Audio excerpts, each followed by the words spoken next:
Welcome Lund loyalists to John Lund Unleashed. Those watching on YouTube, on the John Lund Unleashed and Bay Area Sports Collective channels. Viewers on X, Instagram, LinkedIn, and Facebook, and Lundos listening to the podcast on Apple and Spotify. John Lund Unleashed, brought to you by 𝐟𝐸𝐴PEL Sports Medicine.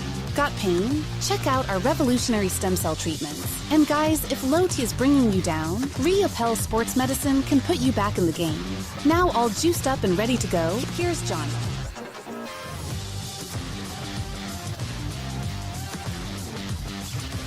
Good morning.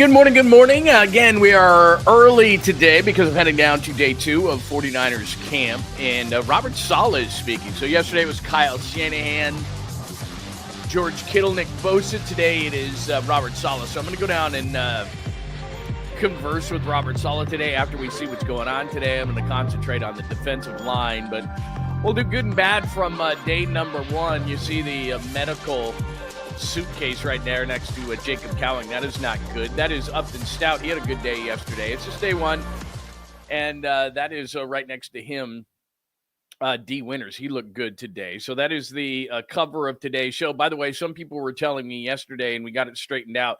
So YouTube is just this way before we get in, and welcome to a Thursday edition of the show, and it's going to be short, and we are early today because I am heading down, like I told you yesterday, to day 2 of 49ers camp. So we'll be quick today, and then we'll do what we did yesterday around 5 o'clock. We did a recap of day 1 of Niners camp. I may move back to about 6 o'clock tonight because I got something going on. But about 6 o'clock tonight, we'll do a recap of day number 2. So good morning to everybody on YouTube watching on John Lund Unleashed. If you're watching on Instagram at John Lund Radio and X at John Lund Radio, you could be watching on the Bay Area Sports Collective on YouTube or Instagram or Facebook or LinkedIn.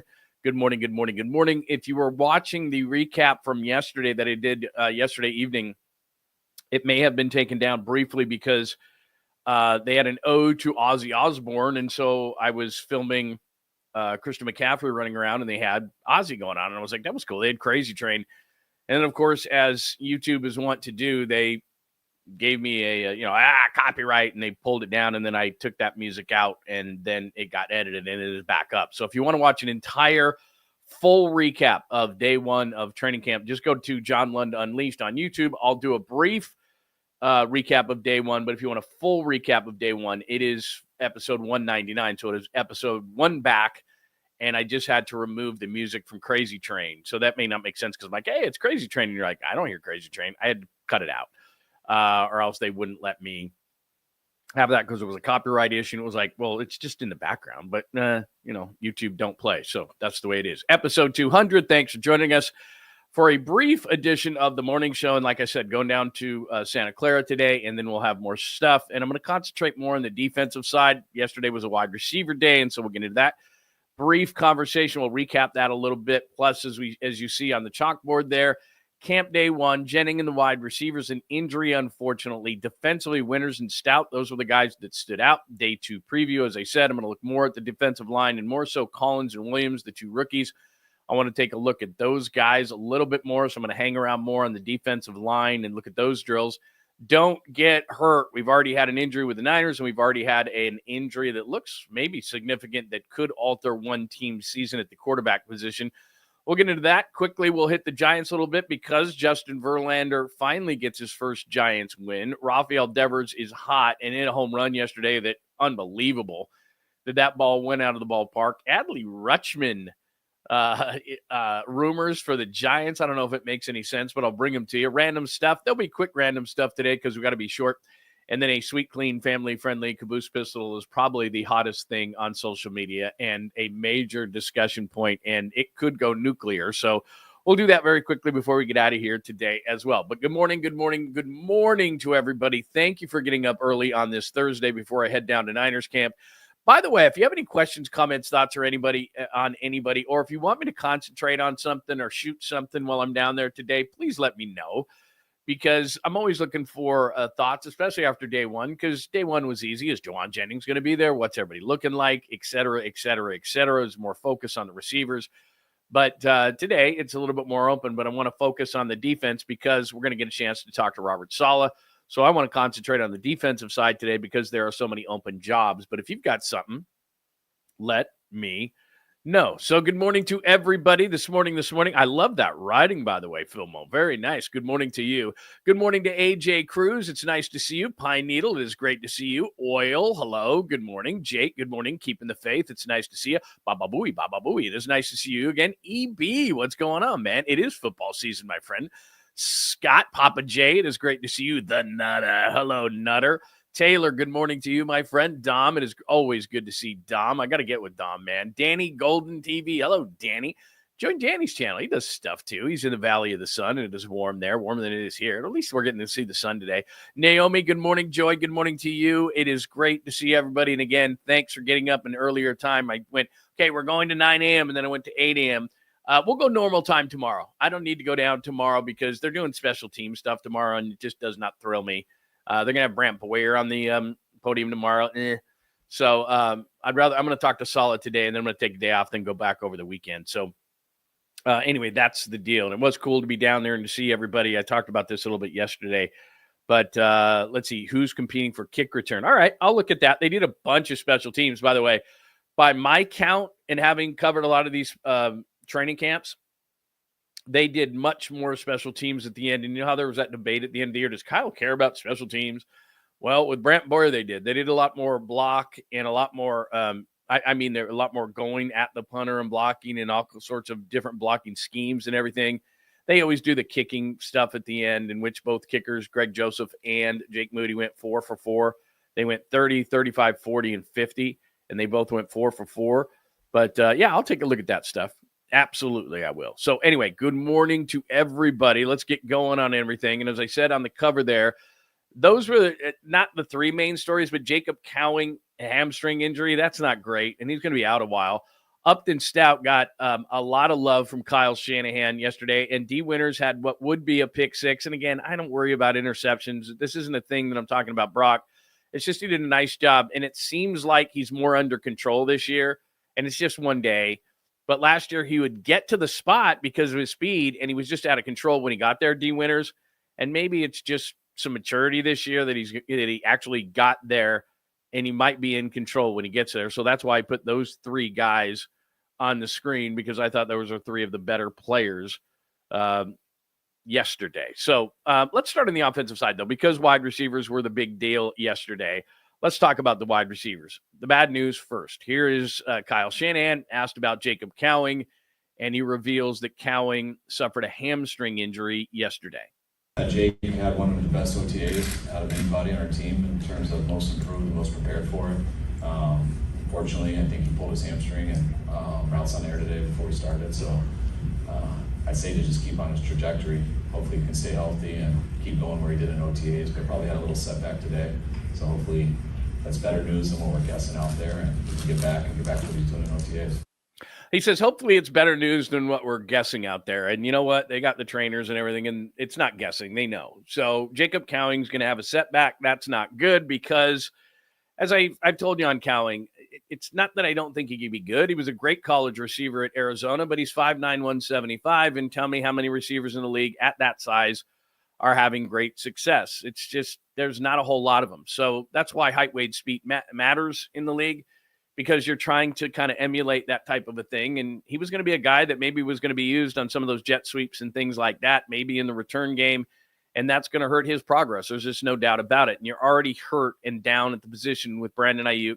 Jennings, they're going to get a deal done with. I said this in the post of day one, and you can go back to episode 199 yesterday that I did yesterday afternoon after day one to get more on Jennings. I won't really go deep into that. He was on the field. They're going to get a deal done. I told you yesterday in this very same spot in the morning that it would show if Jennings was there, how far apart they were in a contract. The fact that he was on the field and he's joking around, he's having a good time. This isn't a situation like Ayuk.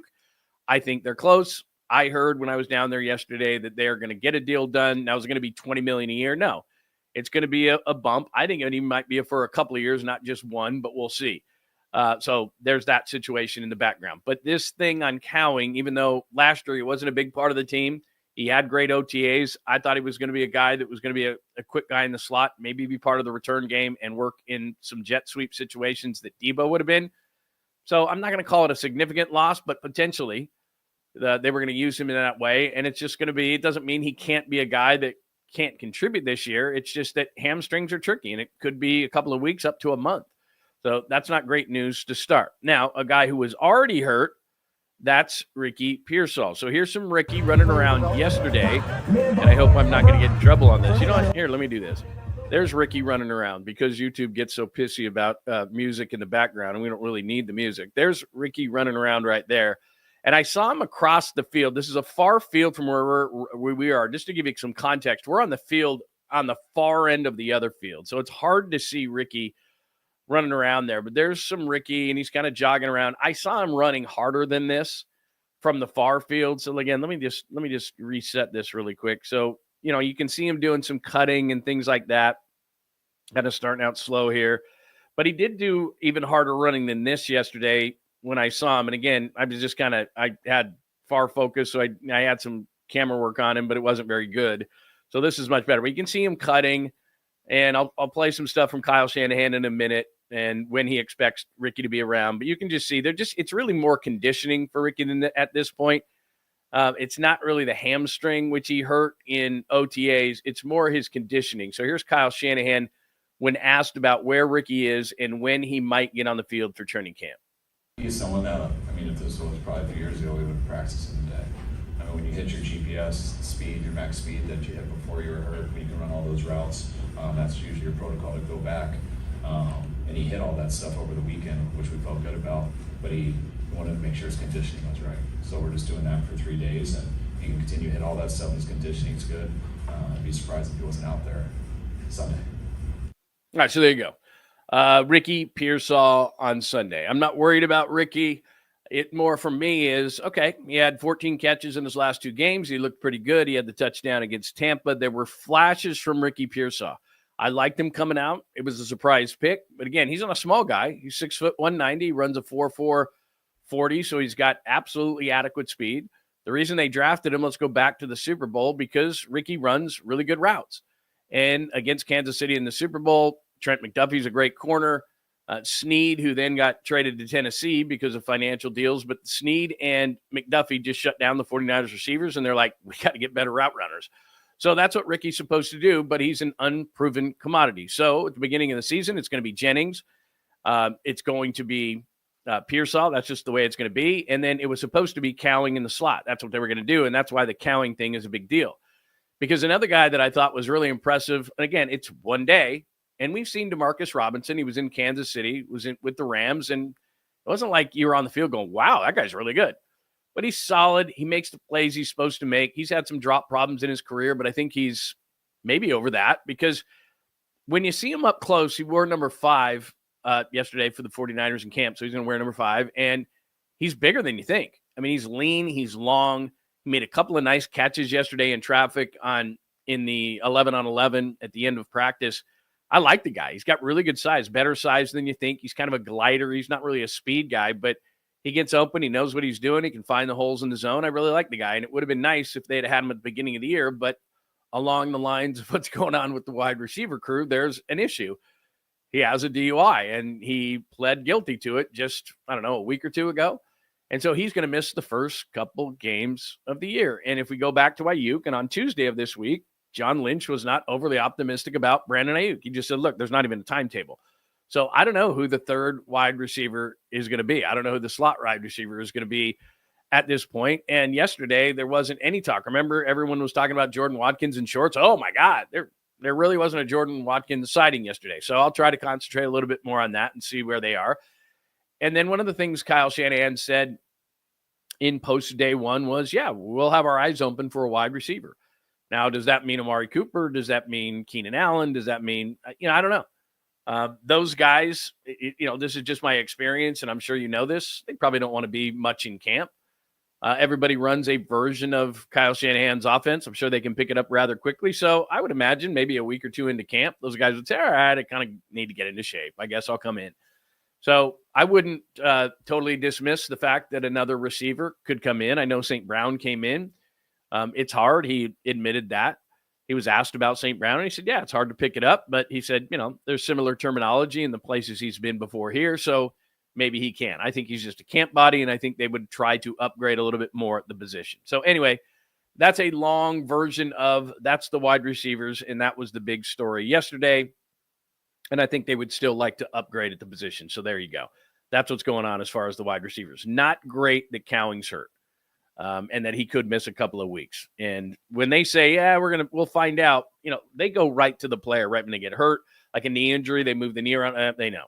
An Achilles, boom, boom, boom. They say, we got to do more tests. They know. Like they know on the field what exactly is going on. So when Kyle says, we hope it's not what we think it is, 9 times out of 10, they know right on the field. So that's not great news as far as injuries are concerned. So there you go. Jennings, the wide receivers. Winters and Stout. I told you about Winters to start the show. I thought he was very active. He was getting to the ball. And again, they're not in pads. They're not in pads until, I believe, Monday. And Kyle Shanahan was saying, I want to get in pads. George Kittle went to the podium yesterday and was like, it's not really football until we get in pads. So, you can only find out so much. They're in shells. They got pads. They got shoulder pads on. They got shorts on. They're not hitting anybody. Winters got what would have been a pick 6, but he just looked active. He was getting to the ball. When they get pads on, I'll let you know, and that's when we'll really know. But it just looks like, and everybody's talking about it, that D. Winters had a nice offseason, and that maybe he's just, and we all get like this, like it's my first opportunity, and you're all amped up. And it looks like he's a little bit more settled down. At least that's what everybody's saying. So that is good news. That's why I gave him a little bit of love. And then the other part was, especially on the 11 on 11s, you can't tell as much in the drills. But then you get to the 11 on 11s. Upton Stout had a ball that went right through his hands and ended up being a completion, but could have easily been a pick 6. In 11 on 11s, he was all over the place, and they played him a ton in the nickel. So what happens on day one is defensively, they're just going in and out, in and out, in and out, in and out, in and out. They have a number one unit, but they're just rotating tons of different guys in. Upton Stout stayed a lot on the field with a lot of different combinations in the slot. So am I saying he's the starter? No, I'm not saying that. But he was in the slot a lot, wearing number 20. And Kyle Shanahan heaped some good praise on him after day one. Rookie coming in, just throwing him into the nickel role. He almost made a hell of a play today. I thought he had a pick 6, just mistimed it and actually gave up the completion, but it was really good coverage. But I was real excited with him in OTAs, and he's one of the guys where I think he's got a chance to compete to help us throughout this training camp into the season. Remember, the 49ers have had, as you know, but I'm just reminding you, the 49ers have had great success after the first round under John and Kyle. So I'm not saying that their first round pick, Mykel Williams, is not going to be good. I'm going to keep an extra close eye on him today. That Alfred Collins, their second round pick, he is gigantic. I'm going to keep a little bit closer eye on him. Other than I just told you yesterday, he's gigantic. Let's do a little bit better than that today. I'll try. But Upton Stout is a third round pick, and he's not big, obviously, and he's going to push Demo to the outside, and we'll see what else happens in that secondary. But I'm just going to keep an eye on him a little bit more today because he had a nice first day. He was, he just around the ball a lot. He's one of those kind of guys, and that's what everybody said, is despite his size, he's an energy guy. He's kind of comped to K'Waun Williams, and so we'll see in day one, but certainly, day 2 today. But in day one, certainly he was all over the place. He was on the field a lot. I'm not saying he's the starter because there's a long way to go in this whole thing, but for one day, he lived up to what a lot of people thought he potentially could be. So that is Winters and Stout on the chalkboard there, day 2. I've already kind of said this a little bit. With Robert Saleh going to the podium today for day 2, what I'm going to focus in on is I'm going to stay on the defensive side. So we talked so much about receivers. Christian McCaffrey wasn't in on 11 on 11. It wasn't because he was hurt. I said this in the post last night, but just to let you know, Trent Williams didn't do 11 on 11. Burford was the backup left tackle there. They just rotate these guys. It's not that they're not in camp. It's not that they're not working in positional drills. It's just they don't do the 11 on 11 work. So when you see Trent Williams, Christian McCaffrey, Nick Bosa, Fred Warner, guys like that, they just rotate them days off in the 11 on 11s. They've earned it. There's nothing to prove. Kittle, guys like that, they just don't need to be in it. And the same thing with Brock Purdy. They keep him on a pitch count. So you'll hear, some of the guys who cover them on a regular basis, they'll say, they were out today. It's not an injury related. So that's what that is. And then don't get hurt. What happened this morning, and you probably already heard about it because I think I was looking at the chat room and people were already talking about it. This happened this morning in New York. Jets quarterback Justin Fields carted off the practice field Thursday morning after suffering an apparent leg injury. That came first from Adam Schefter. I don't know the latest. I haven't looked. That was probably a half hour ago. But the point is all this yip yapping that I do, this, that, blah, blah, blah. This guy looks good. It's just training camp. We'll see. Long way to go. 6-7 weeks to go here. But point is, and I talk about this in spring training as well. This pitcher looks good, and this hitter looks good, and this guy and that guy. Everybody has their own way to ramp this whole thing up. Now, rookies, it's a little bit different, but all these guys, and this guy made a great catch, and this guy, we have to report from camp. So it's like, oh, was this the catch of the day? Was this the tackle of the day? It's one day at a time, and we have to come up with content, right? And so we tell you what the day was like. Does it at the end of the day mean something? Sometimes it does, sometimes it doesn't. But the main thing is, above everything else that anybody reports from 49ers camp, it's about injuries. Just nobody get hurt. And for the Jets today, this could alter their season. Hell, I don't even know who their backup is. Do you? I don't know who the Jets backup quarterback is. I'm not a Justin Fields fan. He's a great runner. He has not proven to be a thrower. And I don't think that Justin Fields is going to be some great savior for the Jets. But in the NFL, the biggest gap, I think, between any position in sports is the starting quarterback to the backup quarterback. So I don't even know who their backup is. Can somebody look it up real quickly? But the reality is that's not good. And so, from Brock Purdy to Mac Jones or whoever you like, Taylor Mordecai, that's a massive jump. So you don't want to see anybody on the 49ers. That's what I mean. 𝐬𝐝_𝐾𝐭 this early in camp, given the fact that Brandon Ayuk's not going to be back for week 1 and Demarcus Robinson has to sit out because of a DUI, the presumed, unless there's an injury, starters for week 1 for the Niners were at receiver, Jauan Jennings and Ricky Pearsall outside and 𝐬𝐝_𝐾𝐭 inside. That was probably going to be your starters. Boom. Day 1 practice, hamstring, probably 2 to 4 weeks for 𝐬𝐝_𝐾𝐭. Damn. Who's going to be your slot guy? Jordan Watkins? Are you going to pick somebody up? Are you going to pick up an outside guy and that moves Jennings inside? What are you going to do? Pearsall can play the slot. I don't know. So one day into camp, you're like, damn, this is a wide receiver thing, man. So now the Jets are going, what is this? So above everything else, injuries. You know that. I'm just reminding you. All right. So day 2 is going to be about defense today, and I will have a review of day 2 a little bit later. And again, the whole reason we're here early, if you're just jumping in, going down to camp for day 2 today, and we'll get a chance to talk to Robert Saleh, and I'll shoot more video and all that kind of stuff.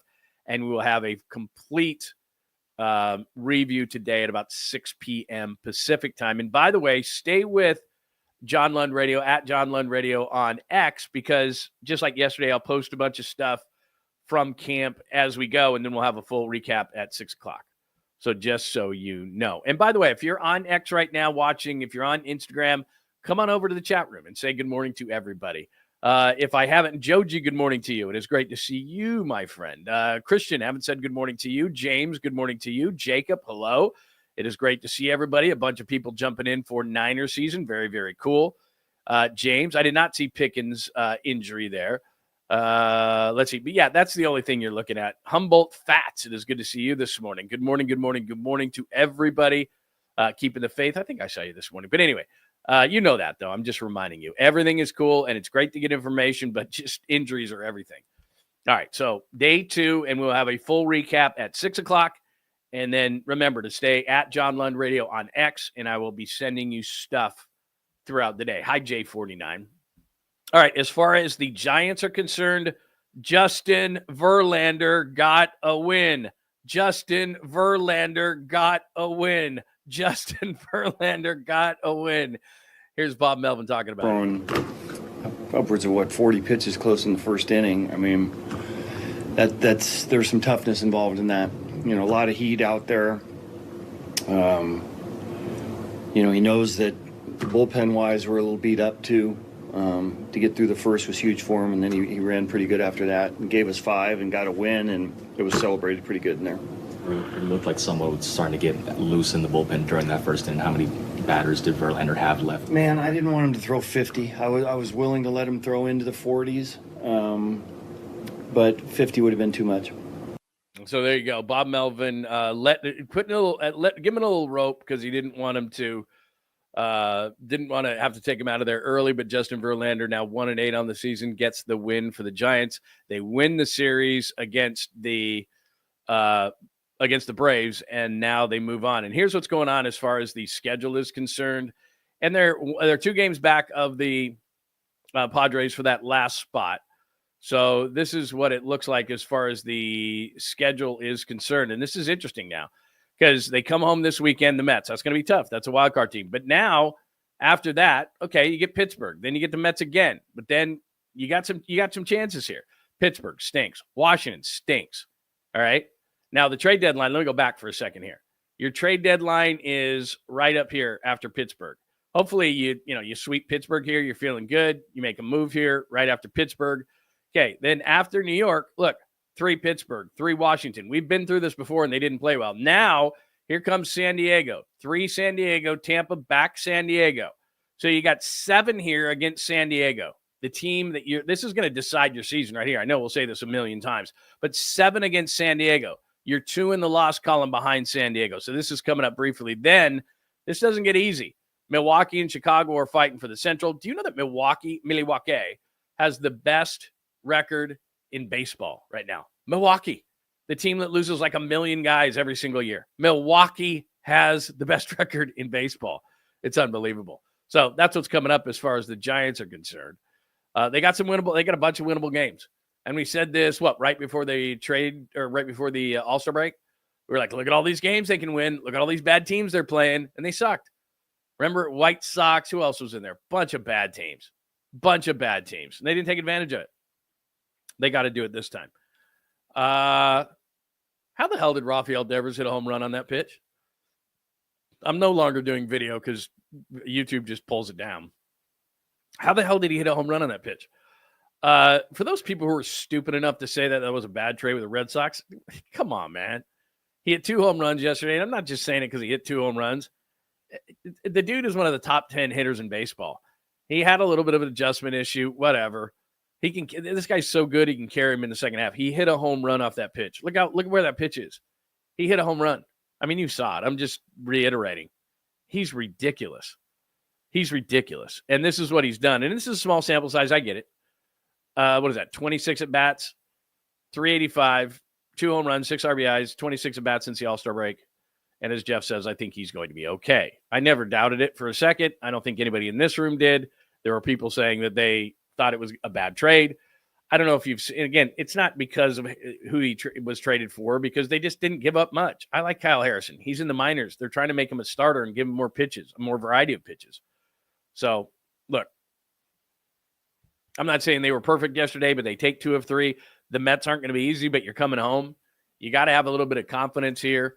And then you got the Pirates, then the Mets again, then the Pirates, then the Nationals, and then it's on, man.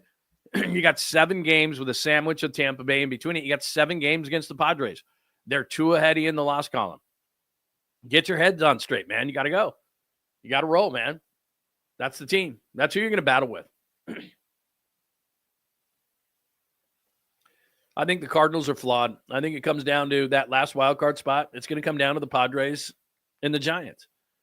And the Padres, you know what A.J. Preller is going to do. They're going to be aggressive at the deadline. And it depends. I'm not going to say it depends on who they get at the deadline.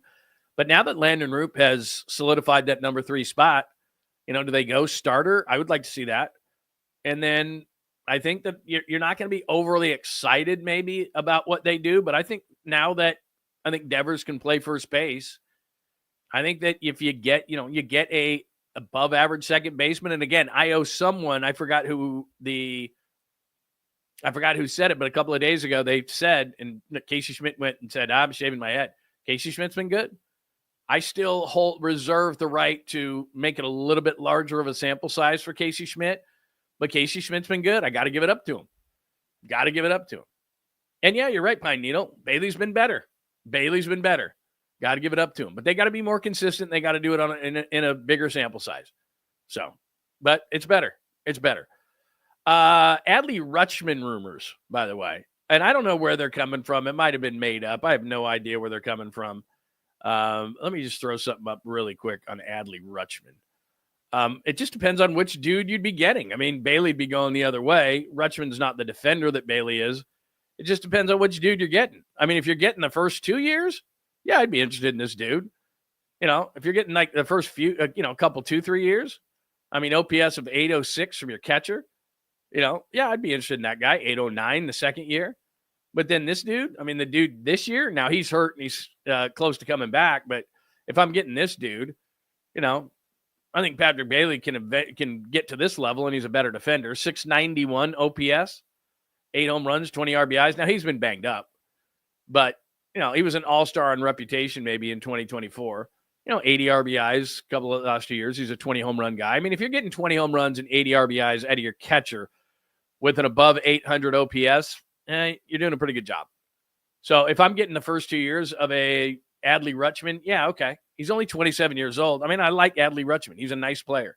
You're giving up Patrick Bailey. The one thing I keep saying about Patrick Bailey is, remember, they're bringing in the ABS system. And eventually, they're bringing in the robo-ump. And Patrick Bailey's value is going to go like that. Unless he starts hitting. And, he's been a hitter in his career. I mean, he's not going to be a 300 hitter with 20 home runs. But Patrick Bailey, if Patrick Bailey's I was going to say a 260 hitter. I'm going way back.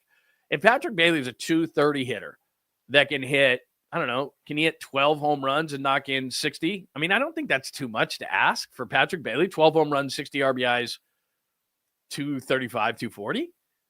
I know, I just did a question mark. 235, 240? I don't know. I think he could do that. And how much does his value drop when the ABS system comes and eventually robo-umps? I don't know.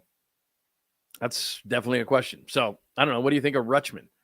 What do you think of Rutschman rumors? I don't think the Giants would do it. Not this year. I don't think they do it this year. So, that's the latest as far as the Giants go. What kind of time do I got? I got to roll here. I got to get going in the next 5 minutes. So, if you just joined us, episode 200, Camp Day 1 re-reviewed. Jennings and the wide receivers with a big story. Jennings on the field. 𝐾𝐿 getting hurt. Ricky off to the side, but Kyle Shanahan said he's going to practice on Sunday unless there's a setback. Defensively, standouts included D. Winters and Upton Stout, the third-round pick, undersized but feisty nickel. Day 2 preview, because Robert Saleh's going to the podium today. I'm going to be looking at the defensive line specifically, so I'll be sending out video, but also 6 o'clock we'll do a recap tonight. Don't get hurt. Justin Fields got hurt and carted off the field in New York for the Jets today. Not great. That is number one. Verlander finally gets a win. Devers is hot. Rutschman rumors. We haven't done a lot of random stuff today. Anybody got any random stuff? I do know that today, hello, Mr. Safford, SF Giants. Forever SF Giants. What's going on, man? Good to see you, my friend. I do know today is National Tequila Day, by the way, which we had in college. And I'll just tell you, and I know you're going to think this is weird. I'll give you a random right here. We had in our fraternity house I don't know what I would call it, a social shower. There was like 6 nozzles, and that's what you just did in the morning. And for National Tequila Days, it was always one of the football games during the year. I went to Utah State, so it was either against Utah or BYU. And we would have a tequila bottle and limes, and you would just pass it down the line. Next. And you're sitting there naked in the shower at like 9 o'clock in the morning doing tequila shots. It was wild. And that was our National Tequila Day. So there you go. Probably had a drinking problem in college. So there you go. Yep, probably had a drinking problem in college. I did. Absolutely. By the way, if you want a full recap of day 1, I know it was down for a minute because of the Crazy Train song that the Niners were playing. And YouTube was like, I freaked out. I did edit that, and it is back up. So if you want a longer version of recap day 1, go back to episode 199, which is on John Lund Unleashed on YouTube. All right? So there you go. Yeah, National Tequila Days. You're not a tequila guy, Humboldt? You're not a tequila guy? I don't mind it. I don't mind it. It's not my favorite. If I had to do shots, it would not be my favorite. I'm more of a whiskey guy for sure.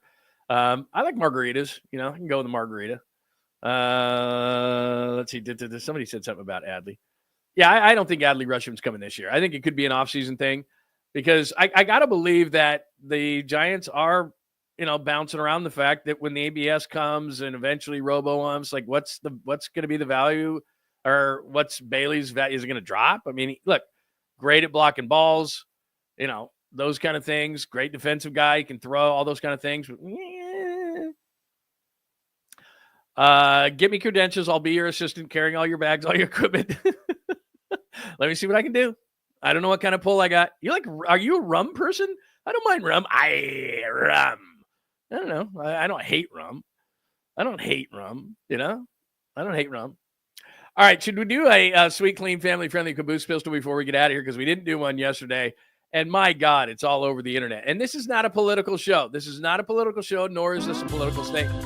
John Lund Unleashed presents the caboose pistol. Wedged in the crack of her buttocks. Somehow, someway, Lundo thinks this is the best way to leave a final impression on you for the day. The old caboose pistol, everybody has one. Did you say caboose pistol? I know some women who could hide a machine gun in there. Yeah. Leave me out of this, you weirdo. Here's John. All right. Again, I'm not going to play anything because YouTube freaks out anytime you play something. I'm sure this is copyrighted. And you probably know the story. So Colbert got fired, right? Paramount. Paramount's trying to sell. Trump's suing Paramount. So this is all media related. This is not political, and I'm not making a political statement. And I know politics and sports don't mix. I know. This is by no means a political show at all, if you're new around here. But this thing swept like wildfire through social media last night. It was unbelievable. So anyway, South Park, everybody knows South Park, season 27, episode 1 was last night.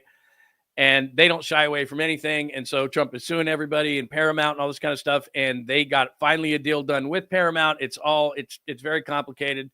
Lawsuits, all this kind of stuff. So anyway, South Park and episode number 1, season 27. And the thing with the devil and Saddam Hussein and all that kind of stuff. So they reprive that relationship, but Saddam Hussein's dead.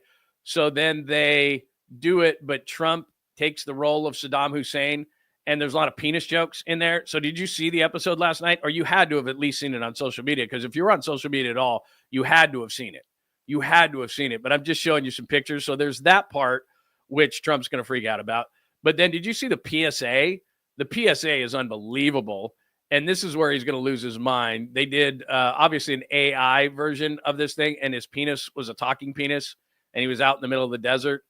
I highly advise you to go watch it, whether you're, pro-Trump, anti-Trump, whatever. And again, I'm not making a political statement. I'm just saying, if you didn't see the South Park, oh my God, this is going to go nuclear. That's all I'm saying. Unbelievable. South Park, episode 1, season 27, lawsuits, Paramount, where this is going to go. Those guys got paid $1.5 billion by Paramount, who's trying to get acquired, who were already paid off. Oh, my God.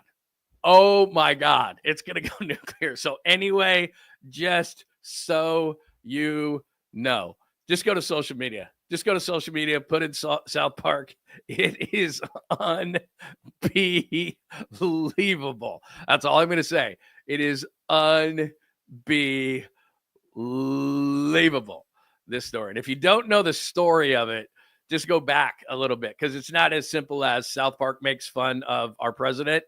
It's way deeper than that, and it has to do with lawsuits and, like I said, Colbert being canceled and all. I mean, it's a twisted tale. Let's just put it like that.